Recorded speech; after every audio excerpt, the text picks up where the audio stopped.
Shalom saudara, selamat pagi saudara. Hari yang tentu berbahagia buat kita. Saudara sudah siap untuk menantikan saatnya mendengarkan pewahyuan dari Tuhan. Apa yang akan disingkapkan oleh Tuhan. Saya akan melanjutkan apa yang saya sudah sampaikan minggu lalu. Tentang karakteristik gereja yang diharapkan oleh Tuhan sebagai kekasihnya. Atau yang saya beri judul adalah Hawa yang terakhir. Apakah Hawa tidak mudah tergoda seperti yang pertama. Tetapi dia akan tetap teguh dalam kesetiaannya kepada Allah dan kepada sang suami. Mari saja kita berdoa lebih dulu. Mari kita berdoa.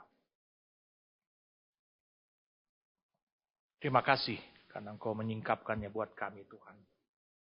Kami bersyukur karena Engkau akan mempertegas gereja dari kehidupan kami yang Kau harapkan sebagai kekasih-Mu Tuhan.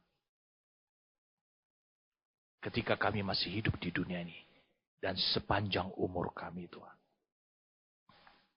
Terima kasih karena Roh-Mu yang kudus menolong kami untuk kami bisa memahami semua tuntutan yang Kau harapkan. Persyaratan yang Kau harapkan. Sehingga kami bisa sampai kepada hari perkawinan anak domba itu. Terima kasih karena Engkau sendiri menyediakan tempat, yaitu alamnya Allah. Selama Engkau duduk di atas tahta.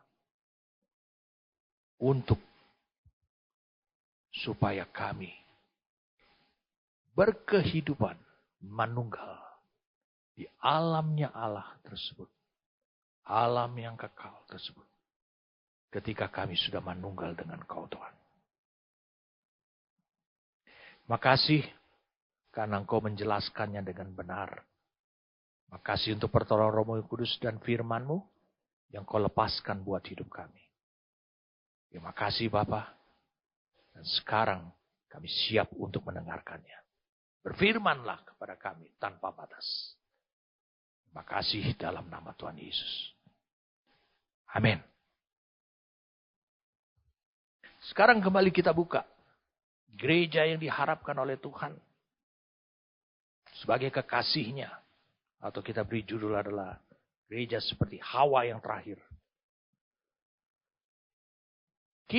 Kitab Kidung Agung. Mari kita baca dari ayat yang ke-15.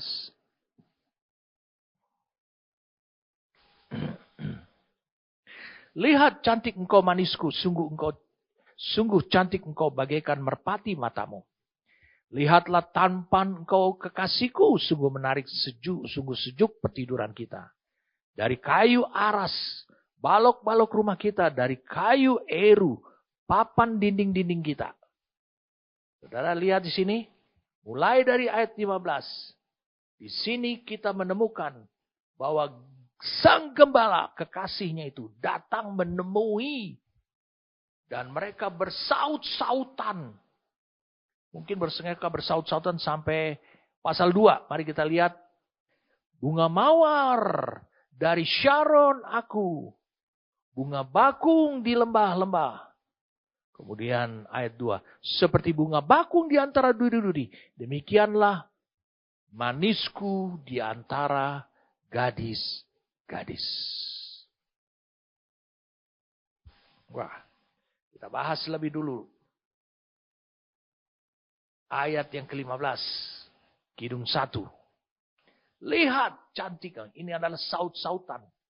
Lihat cantik engkau manisku. Dikatakan manis. Kemudian si wanita lihat tampan kau. Nah, apa yang tampan? Kepribadiannya. Lihat cantik engkau manisku. Apa yang cantik? Hatinya. Pikirannya. Sungguh cantik engkau bagaikan merpati matamu. Gunakan kata merpati. Salah satu ciri daripada merpati adalah monogami. Yaitu dia tetap setia dengan pasangannya. Dia bilang mata. Itu adalah dikatakan pelita tubuh oleh Kristus. Mari kita lihat. Mata itu pelita tubuh. Kita lihat dalam kitab Matius. Matius 6 ayat 22. Mata seperti burung merpati adalah pelita tubuh. Jika matamu baik, teranglah seluruh tubuh. Ternyata mata mempengaruhi tubuh. Mempengaruhi semua aspek kehidupan saudara. Selama engkau hidup di dunia ini. Itu maksudnya. Mempengaruhi. Saudara bisa bayangkan ini. Dikatakan di sini matanya. Itu sebagaikan merpati matamu. Penuh kesetiaan. Saudara bisa bayangkan. Mata si gadis itu seperti itu. Jadi seperti itu. Ya, jadi saudara bisa tahu. Pandangannya dia. Itu adalah pandangan kesetiaan. Yang mempengaruhi seluruh aspek kehidupannya.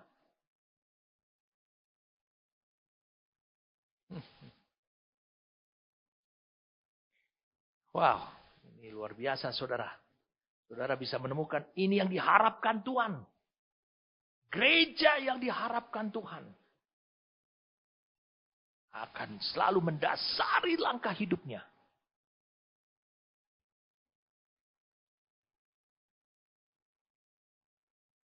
Berarti ini adalah seluruh aspek kehidupannya. Itu selalu memancarkan kesetiaan. Membuktikan kesetiaannya.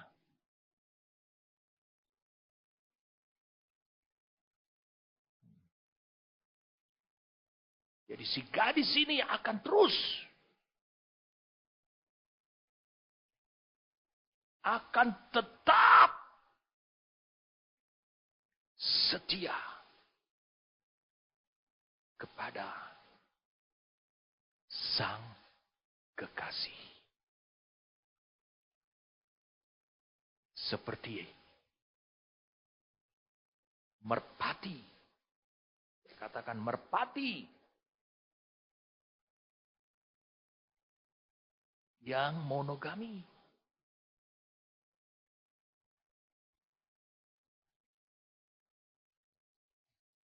Seperti merpati yang bermonogami.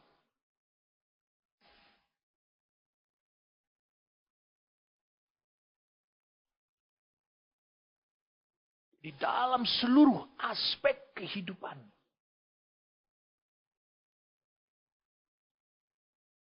Kehidupannya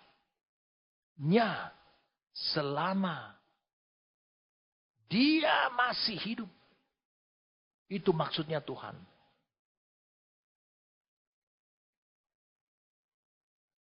Jadi seluruh aspek kehidupan selama dia masih hidup kepada sang kekasih.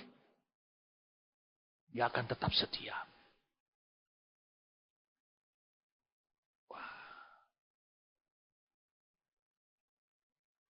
Saudara.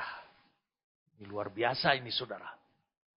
Yesus yang mengatakan mata adalah pelita tubuh. Saudara bisa lihat. Matamu gelap. Gelap seluruh tubuhmu. Aspek kehidupanmu akan menjadi gelap di mata Tuhan. Ini hal yang dahsyat. Yang dialami oleh si gadis ini. Lihat saudara.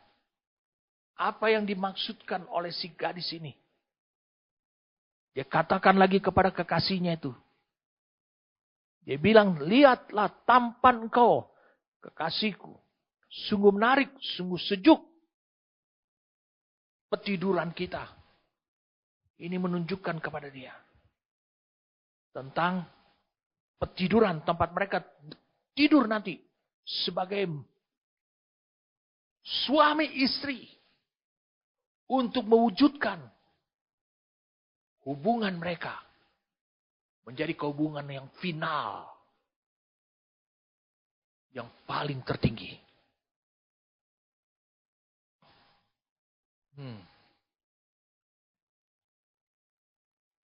Dia katakan, lihat tampan kau kekasihku. Sungguh menarik, sungguh sejuk petiduran kita. Sungguh menarik. Karena kepribadiannya. Saudara bisa bayangkan tempat kau tidur. Tempat engkau melepaskan keletihanmu. Istirahatmu. Tempat yang paling damai. Tempat yang penuh dengan ketenangan. Bersama dengan Kristus. Yaitu karena kau kenal pribadi dia. Bukan hanya sebagai juru selamat. Tapi sebagai kekasihmu. Di sini saut-sautan antara gadis sulam dengan gembala kekasihnya itu.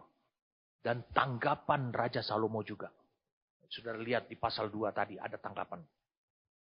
Gembala ini adalah Kristus.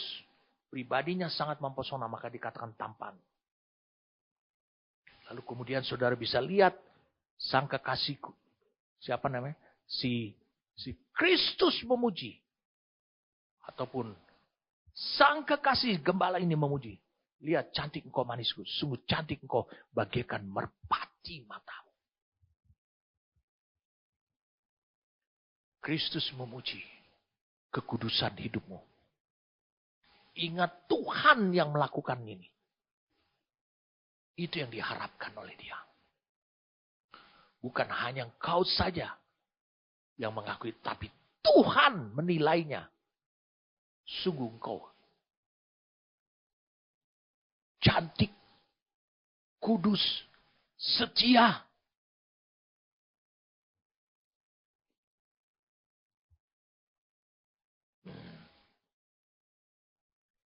Wow, ini mata ini berbicara tentang seluruh aspek kehidupanmu. Mari kita lihat sekarang. 2 Korintus 10.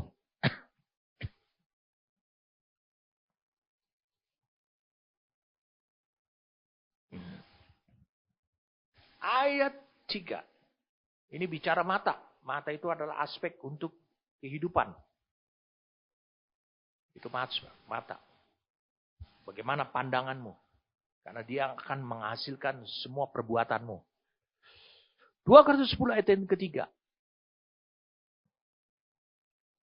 Memang kami masih hidup di dunia. Tetapi kami tidak berjuang secara duniawi. Karena senjata kami dalam perjuangan bukanlah senjata duniawi. Melainkan senjata yang diperlengkapi dengan kuasa Allah. Yang sanggup untuk meruntuhkan benteng-benteng. Kami mematahkan setiap siasat orang dan merubuhkan setiap kubu yang dibangun oleh keangkuhan manusia untuk menentang pengenalan akan Allah. Kami menawan segala pikiran. Itu peperangan yang paling mengerikan adalah pikiran. Dan menaklukkannya kepada Kristus. Dan kami siap sedia juga untuk menghukum setiap kedurhakaan bila ketaatan kamu telah menjadi sempurna. Di sini dikatakan, kami masih hidup di dunia ini. Mungkin tubuh kami ini banyak dipengaruhi oleh kekuasaan dunia ini. Ekonomi. Mungkin masalah kekhawatiran yang lainnya. Sosial. Status. Tapi kami berjuang. Dikatakan adanya peperangan. Tidak dengan menggunakan itu. Tapi semuanya itu di pikiran. Ini untuk menunjukkan. Mata adalah pelita tubuh. Mata itu bukan mata. Mata indera mata ini saudaraku. Karena dipuji oleh sang kekasih itu. Matamu bagaikan merpati. Setia. Pikiranmu tidak pernah goyah. Banyak pencobaan, tapi karena engkau tidak berjuang secara dunia, kata Alkitab. Tapi dengan memakai senjata yang diperlengkapi dengan kuasa Allah. Meruntuhkan pemikiran-pemikiran. Jangan saudara berpikir pemikiran ini ada pada orang lain. Menurut saya tidak. Dia mengucapkan sesuatu, menawarkan sesuatu yang mempengaruhi pikiran saudara.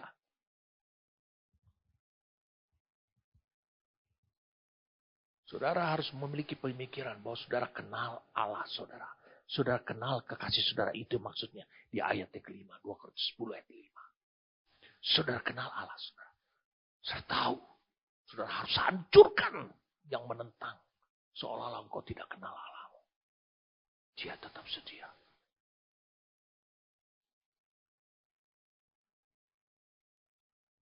Satu Petrus pasal yang kedua.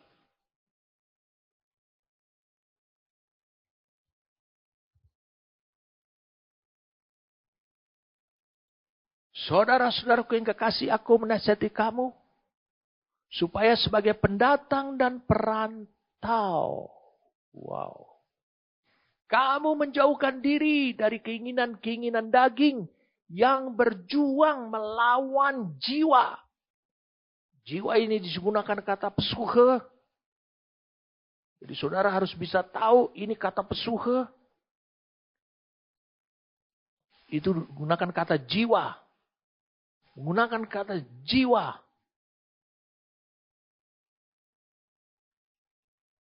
Itu digunakan kata pesuhe. Ini jiwa. Mencakup pikiran, perasaan, dan kehendak saudara. Dikatakan, ingat saudara yang kekasih, aku menasihati kamu sebagai pendatang. Kau tuh pendatang. Kehidupan yang ada sekarang di bumi ini, itu bukan tempatmu. Engkau nanti memiliki tempat adalah di alamnya Allah. Meskipun tempat secara fisik tetap di bumi ini. Kamu menjauhkan diri, dikatakan. Kamu harus bersikap abstain. Dalam kedagingan abstain itu tidak mau mengomentari, meladeni. Dari keinginan-keinginan daging yang berjuang melawan jiwa. Keinginan daging saudara ingin menghancurkan jiwa saudara. Pikiran, perasaan. Sehingga akhirnya saudara jatuh ke dalam dosa. Rasul Paulus dan Petrus telah mengingatkan, ini adalah perjuangan. Ini adalah godaan. Tapi lihat, Kristus yang dalam hal ini adalah sang kekasih. Di ayat Kidung Agung 1 ayat 15, saudara lihat pada tayangannya. Dia bilang, matamu bagaikan mata merpati. Terlihat, terpancar. Sikap yang jelas. Dari aspek perbuatan kehidupanmu. Memang kau berjuang, berperang melawan itu. Tapi engkau menang. Saya katakan, engkau menang. Sehingga bangunan kesetiaan, monogami seperti sifat daripada merpati. Bangunan kesetiaan itu menjadi wujud yang terpancar dari dirimu.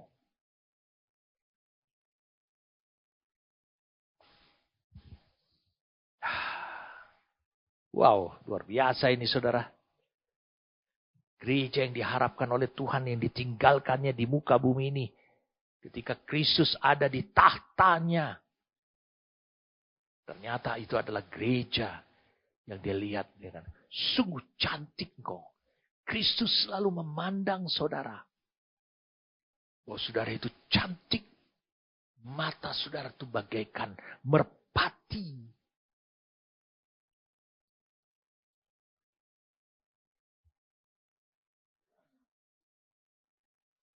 Wow. Lihat di sini saudara. Lihat tanpa engkau kekasihku. Menarik. Sungguh menarik. Di ayat 16-nya. Sungguh sejuk petiduran kita. Wow. Di mana mereka tidur? Karena sang gembala adanya. Biasanya suka tidur di padang rumput hijau bersama dengan padang belantara. Bukan itu, tapi dia bersama dengan kekasihnya. Ini adalah satu kerinduan.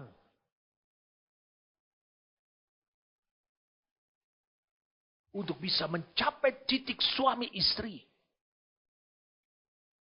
Itu menjadi pemikiran. Itu menjadi sesuatu yang terus-menerus menguasai diri daripada si gadis Sunem ini. Itu yang selalu dipikirkan. Dia selalu memikirkan. Pada ayat 16 ini. Adalah tentang dia menunggal bersama dengan Kristus. Bersama dengan sang gembala kekasihnya itu. Dia sudah membayangkan. Jadi pikirannya si gadis ini. Sudah jauh ke depan.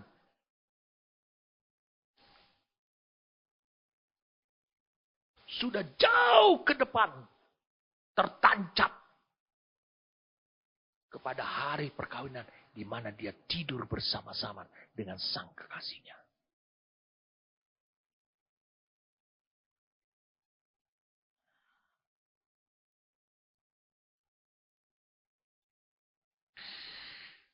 Saudara bisa bayangkan apa yang dikatakan Paulus. Penderitaan saat ini. Mari kita lihat ayatnya. Penderitaan yang kau alami. Itu tidak sebanding dengan kemuliaan.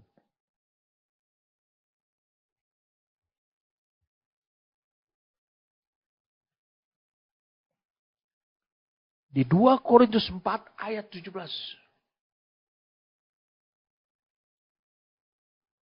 2 Korintus 4 ayat 17.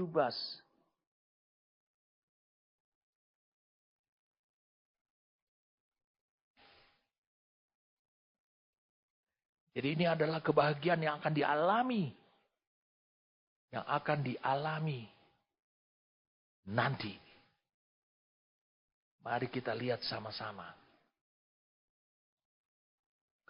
2 Korintus 4 ayat yang ke-17. Sorry saudara. Sambil saya menulisnya dulu.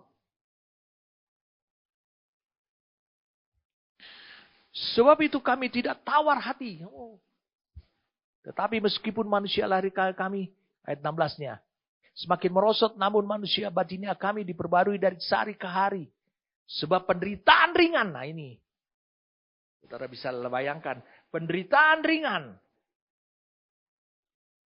Katakan apa? Sekarang ini mengerjakan bagi kami kemuliaan kekal yang melebihi segala-galanya. Jauh lebih besar daripada penderitaan kami. Itu yang mengakibatkan dia tahan uji.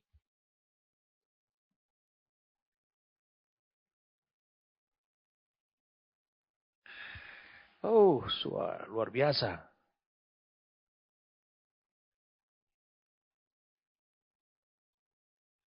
1 Petrus 1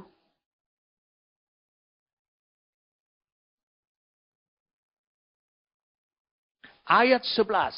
1 Petrus 1 ayat 11.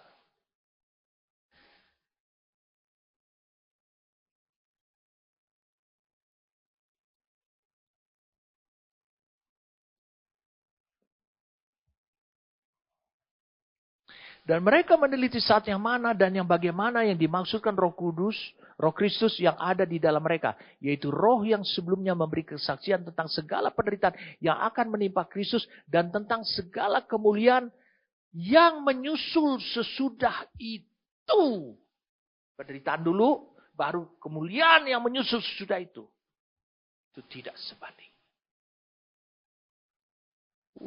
Ini saudara, bayangkan. Ini gereja yang diharapkan oleh Tuhan.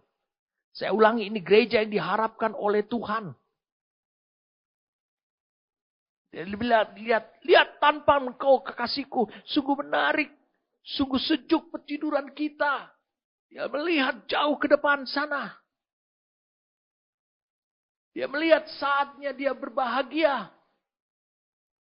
kepada hari pernikahan untuk mewujudkan bahwa dia satu dengan sang kekasihnya. Ini pikiran yang dibangun oleh si gadis Sunam itu. Sudah jauh ke depan. Mungkin saudara menerima firman nubuatan. Tapi apakah engkau men-setting pikiran saudara kepada firman nubuatan ini? Seolah-olah engkau sudah sampai di titik penggenapan daripada firman nubuatan itu. Ini penting, saudara. Gereja pada masa kini kadang-kadang kehilangan aspek profetik seperti ini. Saudara ingin mendapatkan segala sesuatu adalah berkat-berkat saat ini buat hidup saudara. Ini yang mengakibatkan gereja mudah tertipu. Tapi saudara bisa lihat di sini. Pikiran si gadis Sunam ini. Bayangkan tentang kekasihnya yang sekarang bersaut-sautan dengan dia. Berkomunikasi dengan dia. Ini berbicara tentang firman nubuatan. Ini berbicara tentang firman nubuatan. Wah.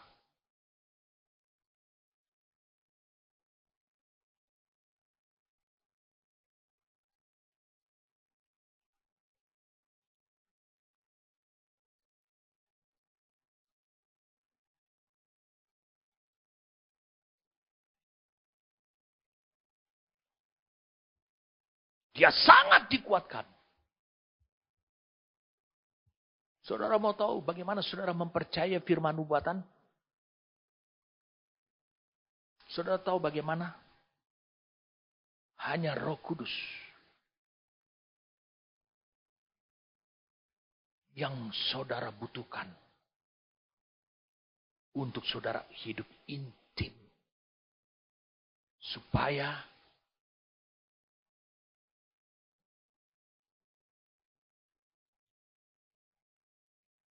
jadi dengan intim dengannya supaya saudara bisa bertahan. Saya ulangi, saudara bisa bertahan dalam menjalani dan menuju kepada firman nubuatan itu. Yohanes pasal 16. Yohanes pasal yang ke-16. Kita mulai dari ayat yang ke-13.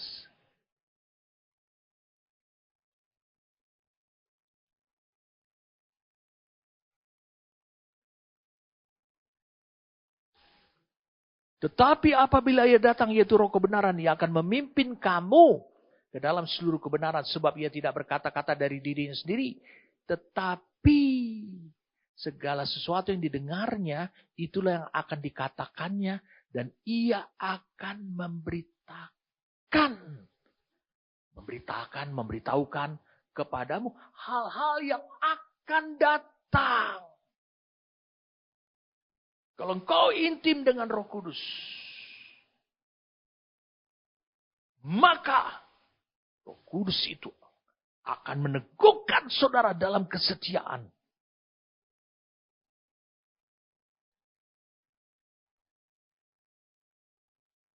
Jika saudara intim dengan Roh Kudus.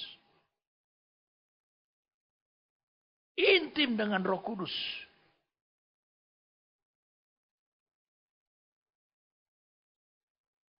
Adalah akan membawa saudara kepada keteguhan. Saya ulangi, keteguhan hatimu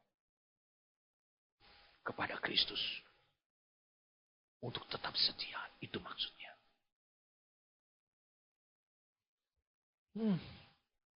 Jadi saudara bisa memahami sekarang. Apa yang diharapkan Tuhan terjadi pada hidup saudara di masa penantian kedatangan Kristus ini. Apa yang diharapkan Tuhan? Saudara bisa lihat di sini. Saudara bisa lihat di sini. Apa yang dikatakan di Kidung Agung 1 ayat 15. Merpati itu adalah salah satu lambang dari Roh Kudus. Makanya si gadis Sunam ini akhirnya membalas ucapan daripada sang kekasihnya itu, yaitu gembala tersebut. Lihat tampan kau kekasih, sungguh menarik, sungguh. Sejuk petiduran kita, mereka belum pernah tidur. Sama-sama, si gadis Sunam ini tiba-tiba diculik. Ya bukan diculik lah. Diambil lah, dibujuk-bujuk. Dia harus mematuhinya karena itu adalah seorang raja. Permintaan raja. Tetapi yang dia bayangkan terus hal-hal yang di depan bersama dengan sang kekasihnya. Bukankah ini berbicara tentang penggenapan firman nubuatan? Bukankah itu harusnya menguatkan hidup saudara? Membuat pikiran saudara tidak mudah tergoda. Saya ulangi, tidak mudah tergoda kepada segala tawaran-tawaran, bujukan-bujukan yang meskipun itu nampaknya rohani. Saya katakan meskipun nampaknya rohani.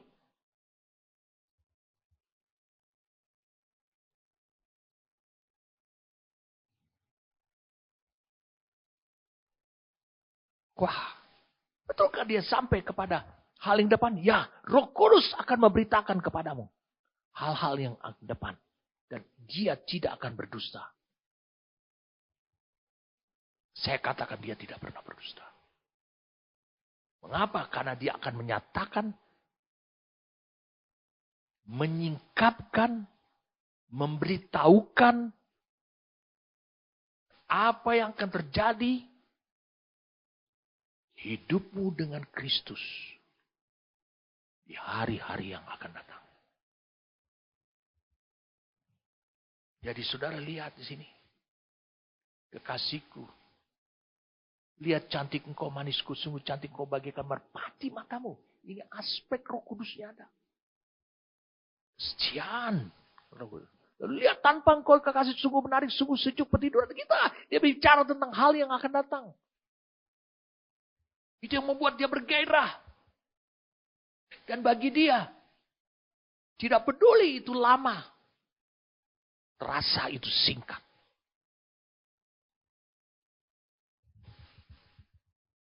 Saudara bisa lihat di sini, ini hal-hal yang profetik. Yang diungkapkan. Gereja yang diharapkan sebagai, saya ulangi, gereja yang diharapkan sebagai kekasih Kristus. Itu sebagai Hawa yang terakhir. Ada gereja yang tetap teguh, tetap setia. Karena mereka memiliki hubungan intim dengan Roh Kudus. Berarti mereka mempercayai penuh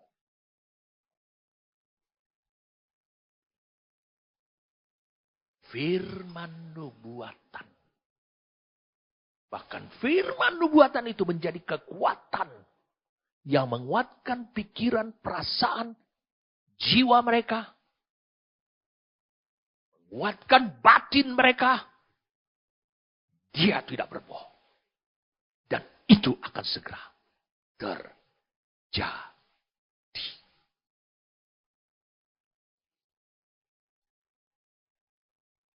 Wah.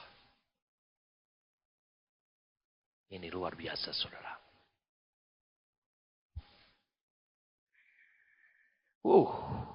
Sungguh ini luar biasa.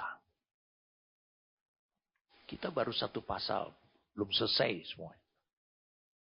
Ayat 17.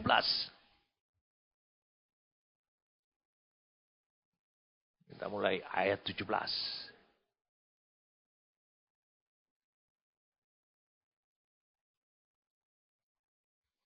Dari kayu aras balok-balok rumah kita. Wah. Ini si gadis Sunam bersama dengan sang kekasihnya, yaitu sang gembala itu. Kekasihnya itu, yaitu sang gembala itu. Dikatakan mulai berbicara tentang rumah mereka. Di masa yang akan datang ini adalah berbicara tentang aspek profetik. Itu yang menggembirakan mereka. Dari kayu aras balok-balok rumah kita. Dari kayu eru papan dinding kita. Ini hal yang luar biasa sekali. Saya katakan, kayu aras.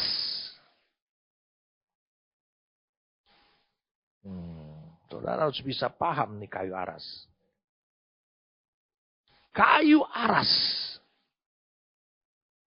itu adalah, saya ingin tunjukin pada saudara.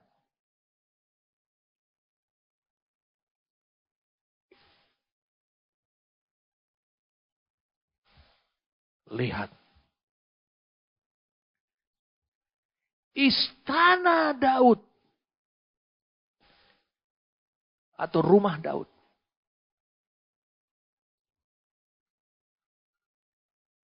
Belum terbuat dari marmer, emas. Tapi terbuat dari kayu aras.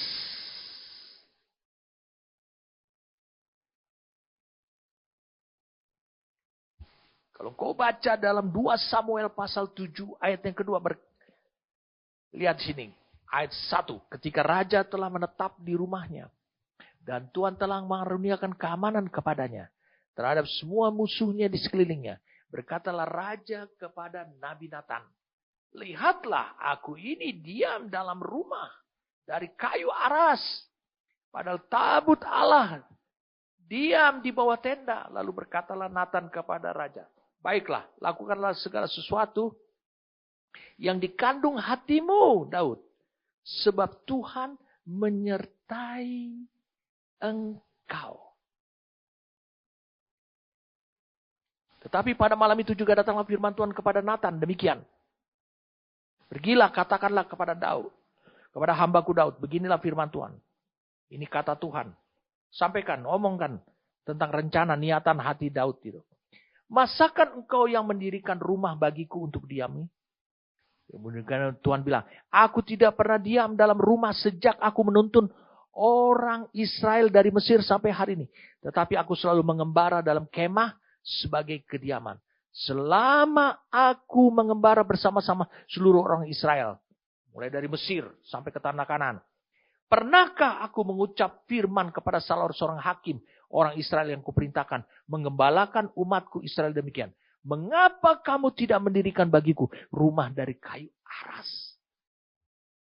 Jadi kayu aras yang menjadi istananya, ciri daripada istananya Raja Daud. Itu juga rupanya ada niatan Daud untuk membangun rumah Tuhan dari kayu aras. Oleh sebab itu beginilah kau katakan kepada hambaku Daud. Beginilah firman Allah. Tuhan semesta, akulah yang mengambil engkau dari padang ketika mengiring kambing domba untuk menjadi raja atas umatku. Aku telah menyertai engkau di segala tempat kau jalan dan telah melenyapkan segala musuhmu dari depanmu. Aku membuat besar namamu seperti nama orang-orang besar yang ada di bumi. Aku menentukan tempat bagiku, umatku Israel, dan menanamkannya.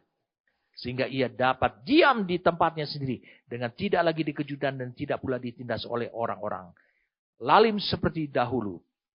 Kemudian kita, sejak aku mengangkat hakim atas umatku Israel, aku mengaruniakan keamanan kepadamu daripada semua musuh. Juga diberitahukan Tuhan akan memberikan keturunan kepadamu. Apabila umurmu sudah genap Dan kau telah mendapat perhentian bersama-sama dengan rumah. Maka aku akan membangkitkan keturunan yang kemudian. Dan anak kandungmu. Dan aku akan mengokohkan kerajaan. Dialah akan mendirikan rumah bagi namaku. Dan aku akan mengokohkan tahta kerajaannya. Untuk selama-lamanya. Dia yang akan mendirikan rumah bagi namaku.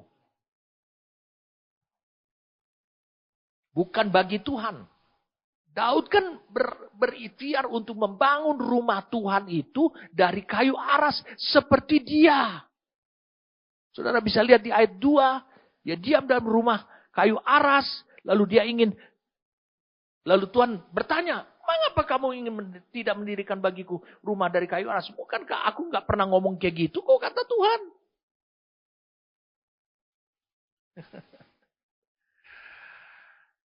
Wow, saudara bisa bayangkan ini. Ini adalah ayat yang menyingkapkan tentang rumah masa depan. Tuhan mengatakan rumah dari kayu aras itu adalah satu gambaran. Di mana huniannya akan dihuni oleh Daud. Dan akan dihuni juga oleh Tuhan. Lewat tabut perjanjiannya.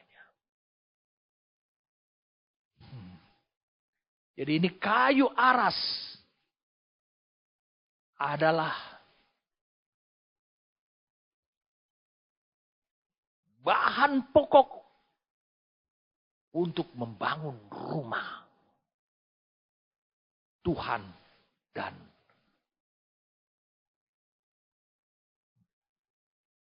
untuk membangun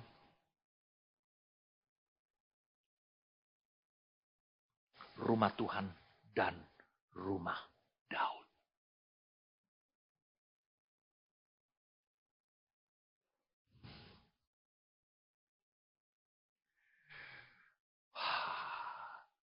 Saudara bisa bayangkan sekarang. Mereka nih berhayal nih kayaknya. Mereka nih berhayal. Ya saudara bisa bayangkan ini. Mereka nih berhayal. Seperti kayak 2 Samuel pasal yang ke-7 ini. Saudara bisa bayangkan ini. 2 Samuel pasal yang ke-7. Itu dari ayat yang ke berapa tadi? 2.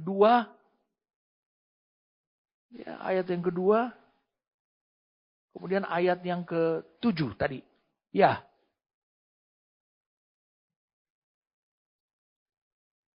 Saudara bisa bayangkan.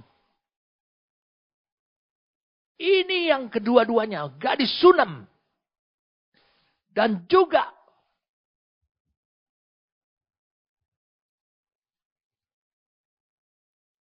sang gembala kekasihnya si gadis Sunam itu.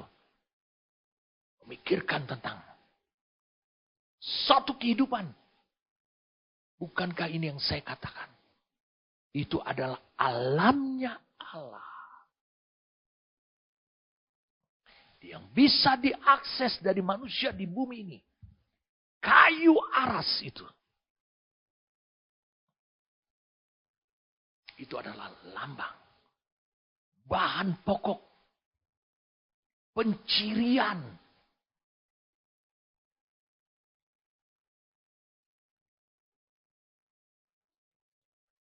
Seperti pencirian.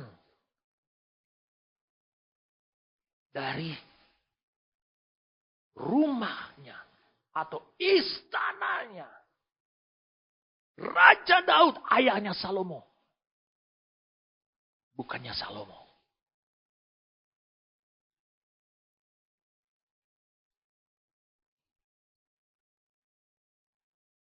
Wah. Saudara bisa bayangkan dari kayu, dari balok rumah kita itu. Dari kayu aras katanya. Dari kayu aras. Mereka ingin membangun.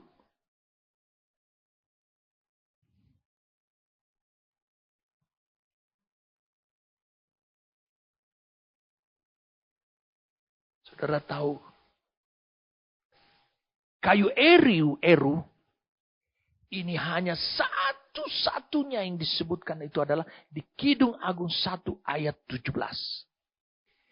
tidak ditemukan di mana-mana tentang kayu eru ini.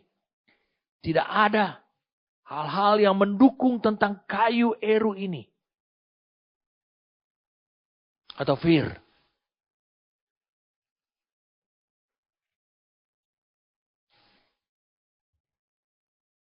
Tetapi kemungkinan besar. Ini berbicara tentang kayu yang langka. Saya ulangi. Kayu yang langka.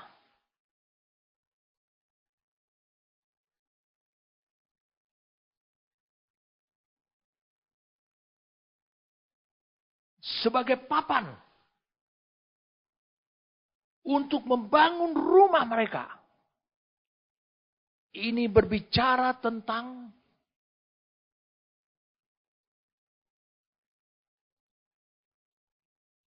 kehidupan ilahi yang terpancar. Kehidupan ilahi atau kehidupan Allah.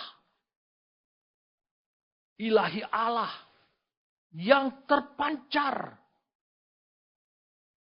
lewat kehidupan saudara.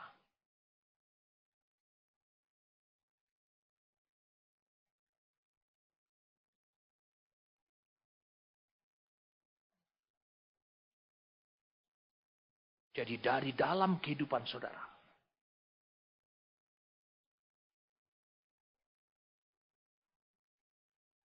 Ini kayu yang langka. Kayu eru ini tidak pernah disebutkan. Hanya sekali disebutkan. Di dalam Kidung Agung 1 ayat 17. Saudara bisa bayangkan. Apa yang dilakukan, apa yang dihayalkan oleh si gadis ini bersama dengan kekasihnya ketika mereka bertemu. Dari kayu aras balok-balok rumah kita. Wow! Ini seperti menohok nih. Dikatakan seperti menohok. Menohok siapa? Ya menohok Salomo. Ingat ayahmu. Itu ingin membangun, berniat. Membangun rumah Tuhan. Tempat kediaman Tuhan. Yang sama, yang mirip. Sama seperti tempat istananya dia. Tempat tinggalnya dia. Jadi dia ingin kemiripan itu ada.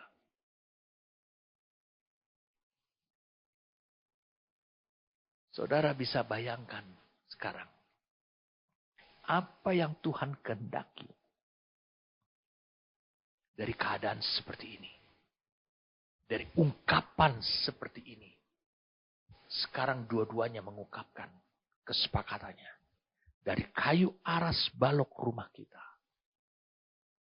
Kristus mengatakan bahwa hidupnya adalah mempermuliakan Bapa saja. Dia tidak pernah berkata-kata dari dirinya sendiri. Tapi Bapa. Dia tidak pernah mengerjakan atas niatan dia sendiri. Tapi dia melihat Bapa mengerjakannya. Seharusnya. Saudara, kalau kita hidup nanti di alam sana.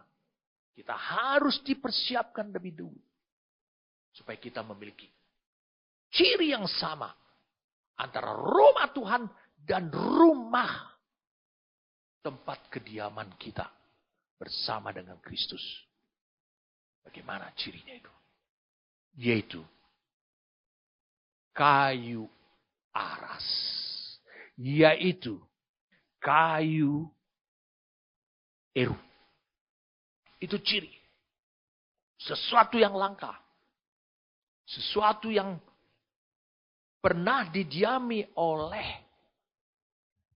Daud ketika dia menjadi gembala. Saudara bisa memahami sekarang dari ayat 17 ini. Yang tepat, yang diketahui oleh mereka berdua, sang gembala. kekasihnya si gadis Sunam ini, yang diketahui oleh mereka berdua, kedua sejoli ini, adalah Daud beristanakan terbuat dari kayu aras. Itu ciri istana dia. Tapi Salomo, istananya megah. Lebih megah dari kayu aras. Tapi Tuhan bertanya, apakah aku pernah ngomong seperti yang kau usulkan itu? Untuk membangun rumah dari kayu aras seperti kau? Lihat di sini. Kedua gadis ini, kedua sejoli ini, selalu merujuk kepada ayahnya Salomo. Dan sebab itulah gambaran Kristus. Saya ulang, itulah gambaran Kristus. Wow.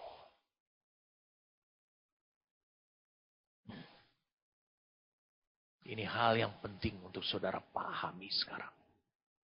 Saya ulangi hal yang penting.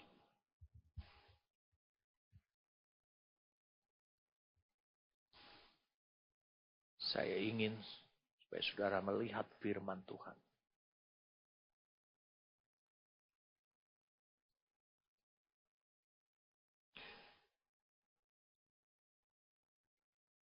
Di kitab Korintus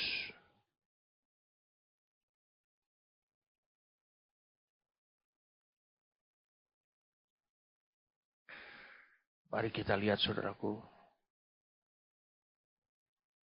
Di kitab Korintus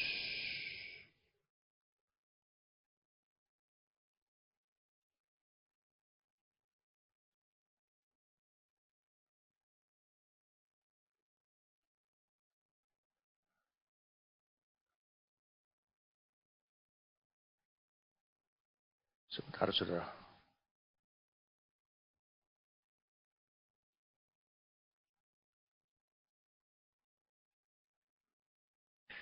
Satu Korintus pasal yang ke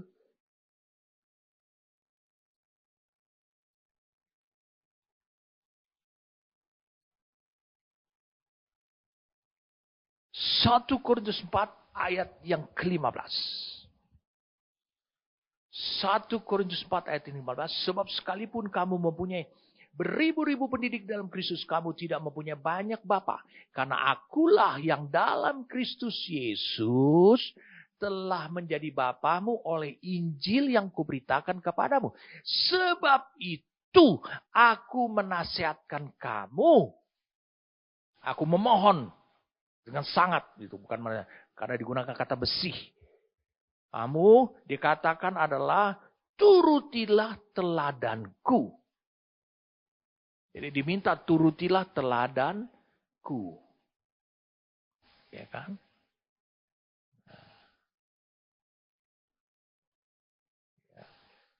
Kemudian di Filipi 3 ayat 17 juga dikatakan, saudara-saudaraku, ikutilah teladanku dan perhatikan mereka yang hidup. Perhatikan mereka yang hidup sama seperti kami yang menjadi teladanmu. Ikutilah teladanku. Kita mengikuti teladannya. Meniru teladannya. Ya kan? Nah, kita akan diperkuat lagi dengan satu ayat. Ya kan? Bagaimana sama seperti aku mengikuti teladan Kristus. Ya. Mengikuti. Kita lihat di 1 Korintus.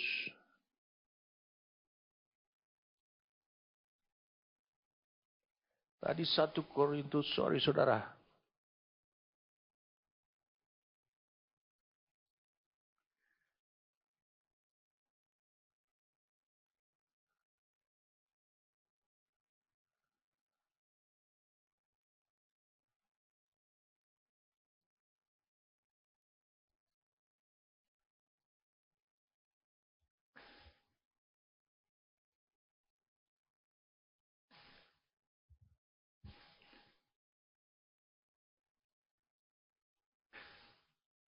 1 Korintus 4 ayat 10 tadi sudah.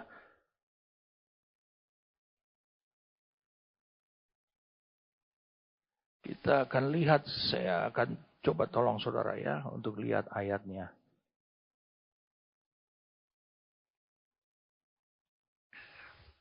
1 Korintus 11 ayat 1. Tadi dibilangkan 1 Korintus 4 ayat 10. Saudara sudah dapatkan tadi 1 Korintus 4 ayat 10. Ya. Kemudian kita akan buka sekarang 1 Korintus 11 ayatnya yang pertama. Jadilah pengikutku. Nah, tadi kan dimintakan ikutilah teladan Paulus. Gembala saudara juga harus menjadi teladan. Saudara harus mengikutinya. Jadilah pengikutku sama seperti aku juga katanya. Menjadi pengikut Kristus.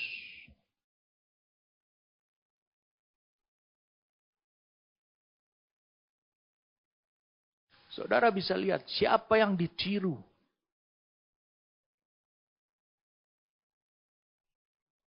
Kedua sejoli ini, siapa yang ditiru?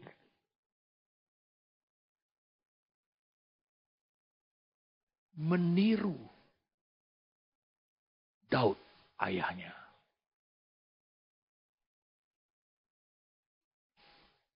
Dan sebab Daud berpikiran, kayu aras tepatnya adalah untuk rumah Tuhan.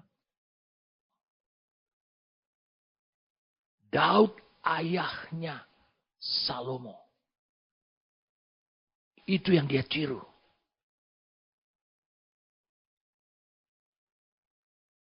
Sebab Daud itu banyak kemiripannya dengan Allah. Dia meniru, menduplikasikannya kehidupannya Allah. Jadi ini hal yang saudara harus bisa pahami.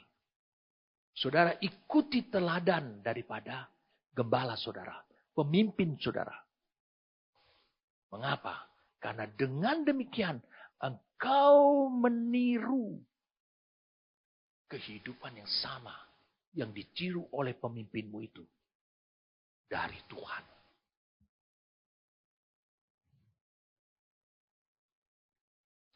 Jadi mereka, sebab Daud itu meniru,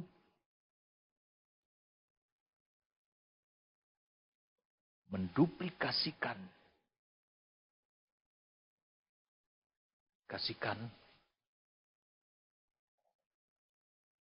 keinginannya Tuhan.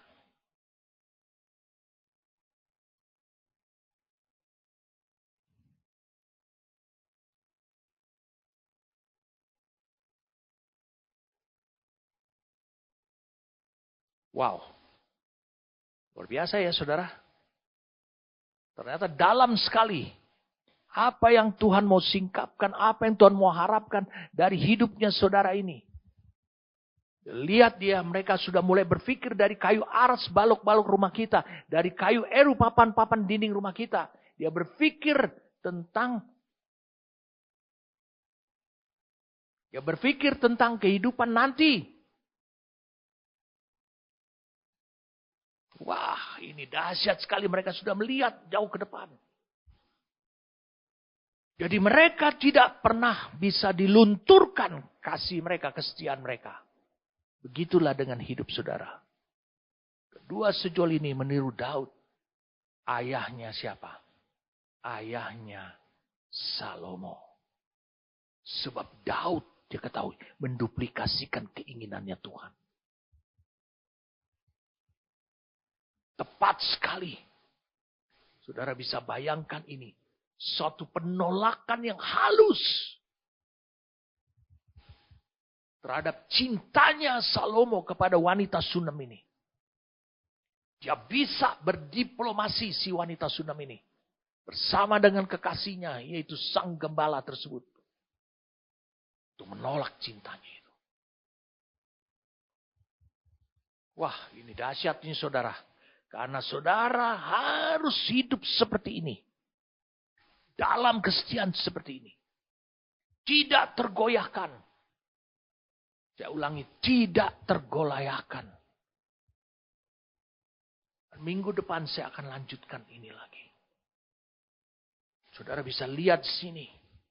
Bagaimana akhirnya si wanita Sunam ini ya bisa sekarang dengan tegas menolak cintanya. Cintanya siapa? Cintanya Salomo. Pandangannya Salomo. Meskipun Salomo memandang dia. Dan semuanya ini akhirnya. Keturunannya Raja Daud. Keturunannya Salomo. Yang bernama Kristus. Mengkonfirmasi. Apa yang dikatakan si wanita Sunam ini. Jangan saudara berpikir bahwa kitab Kidung Agung ini. Itu berbicara tentang hal-hal yang porno. Atau hal-hal yang berbicara tentang cinta. Tidak. Ini adalah gambaran tentang hidup saudara. Yang diharapkan sebagai gerejanya. Yaitu sebagai kekasih Tuhan. Selama engkau hidup di dunia ini. Bagaimana dilukiskan seperti ini. Engkau memang akan mengalami fasilitas-fasilitas. Dan kau tahu fasilitas-fasilitasnya itu. Berkat-berkat yang kau alami. Itu semuanya bukan dengan jalan dosa. Tetapi ingat semuanya itu bertujuan. Untuk menggoyahkan kasihmu, cintamu kepada sang kekasih, yaitu Kristus. Saudara bisa lihat di sini banyak hal yang sudah saya bagikan. Selama 6 minggu, apa yang diharapkan? Bagaimana keintiman dengan Roh Kudus? Bagaimana saudara mengelola pikiran saudara? Bagaimana saudara berpegang teguh? Bagaimana saudara memandang terus tentang kepribadian Kristus itu menjadi pokok pikiran saudara?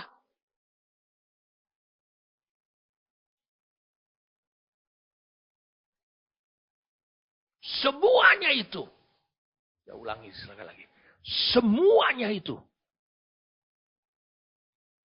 Itulah karakteristik daripada gereja yang diharapkan Tuhan sebagai kekasihnya.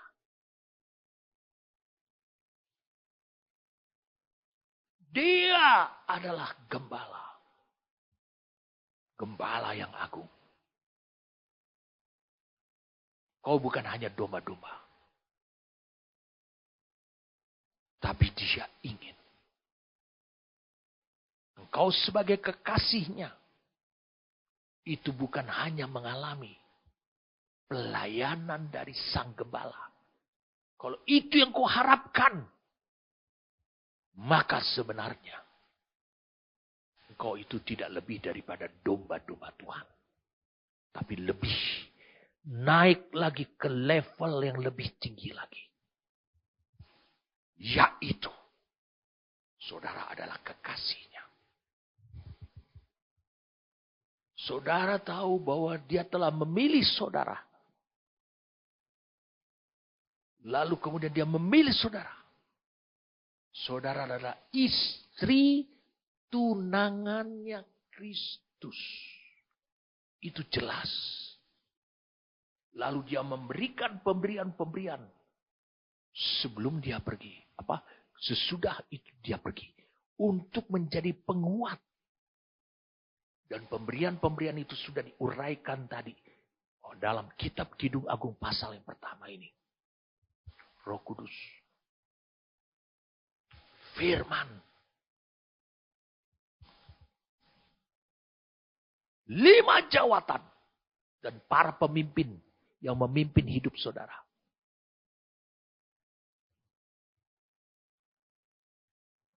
Itu sebabnya kata Alkitab. Teladani hidup mereka. Karena mereka meneladani. Mereka mengimitasikan. Meniru persis Kristus. Jangan ragu. Jangan memberontak.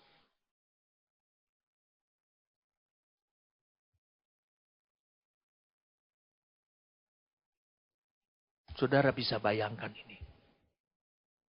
Ini saat-saat yang tepat sekali untuk saudara mengekspresikan kesetiaan itu. Dia memberikan Roh Kudus sehingga itu akan terpancar kesetiaan dari mata saudara, perbuatan saudara. Cara berpikir saudara. Seperti mata merpati. Meskipun saudara mengalami berkat-berkat dunia. Tetapi engkau terus mengingat. Kau mencium bau minyak narwastu. Tapi engkau tetap menyisipkan. Mengurung dalam hatimu. Bahwa dia adalah Raja. Sang kekasihku. Dalam hatiku. Saudara tidak pernah tergoyahkan sedikit pun juga. Wah, ini benar-benar saudara bisa saudara terapkan. Karena Kristus sebagai suami, sebagai pengantin laki-laki pada hari nanti. Dia sudah menyiapkan saudara. Sehingga saudara bisa tetap teguh berdiri. Tidak tergoyahkan. Tidak tergoda. Akan selalu tetap setia. Satu kata yang menarik sekali dalam bahasa. Saya katakan dalam bahasa. Mari kita lihat.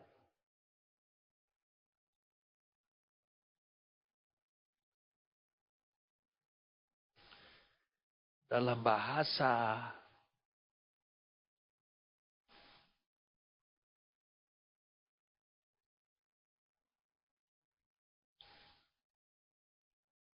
maaf saudara, dalam bahasa Yunani.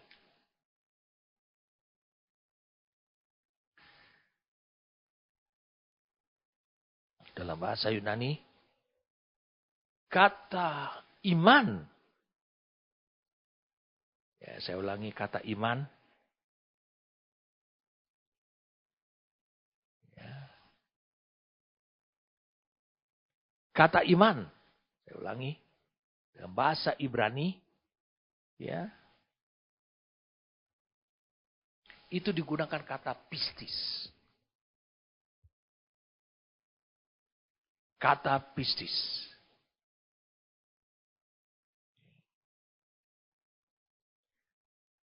Dan kata setia. Kata setia. Ini yang luar biasa kata setia ini. Saudara bisa lihat.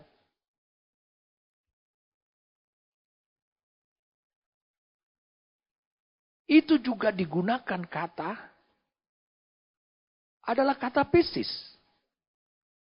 Coba saudara bisa bayang. Saya ingin saudara bisa melihat. Galatia 5 ayat 22. Tetapi buah roh. Ini kalau saudara intim dengan Roh Kudus.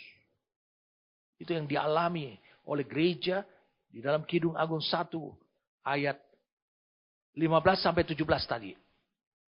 Galatia 5 ayat 2. Tetapi buah roh ialah kasih, sukacita, damai sejahtera, kesabaran, kemurahan, kebaikan, kesetiaan. Saya mula-mula agak bingung. Katakan, karena didapati kelemahan lembutan penguasa sendiri, tidak ada hukum yang menentang hal-hal seperti itu. Itu yang dihasilkan merupakan buah roh ketika saudara intim dengan roh Tuhan. So, mengutamakan roh Tuhan, mengandalkan hidup bersama dengan roh Tuhan. Selama dalam masa penantian ini. Ternyata kata kesetiaan itu digunakan kata pistis. sebagai iman. Buah roh itu juga dikatakan iman.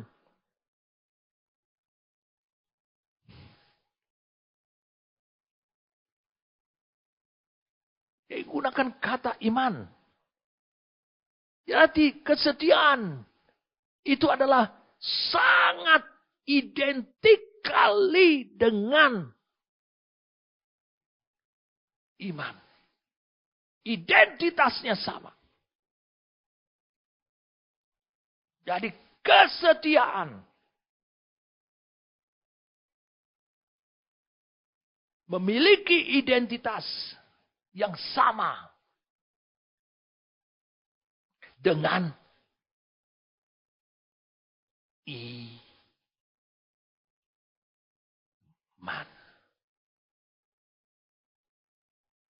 Makanya dengan bahasa Inggrisnya dikatakan kesetiaan itu dikatakan dengan kata pistis. Kesetiaan itu adalah buah roh. Saudara lihat di situ kesetiaan, tetapi dalam bahasa Yunaninya tetap dikatakan adalah pistis. Itu digunakan kata pistis. Berarti dia memiliki identitas yang sama. Identitas yang sama dengan iman. Yaitu G. Mari kita lihat sama-sama saudara.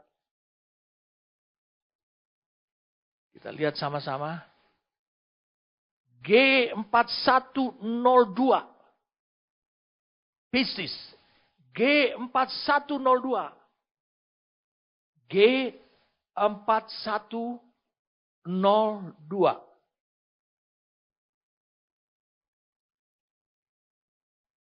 Itu sama. Saya kira itu sesuatu yang lain. Mengapa bahasa Inggris selalu mengatakan kesetiaan itu adalah faithfulness. Jadi seolah-olah kesetiaan itu adalah kepenuhan iman. Saya sangat setuju sekali. Ini yang mendasar pada kehidupan gereja.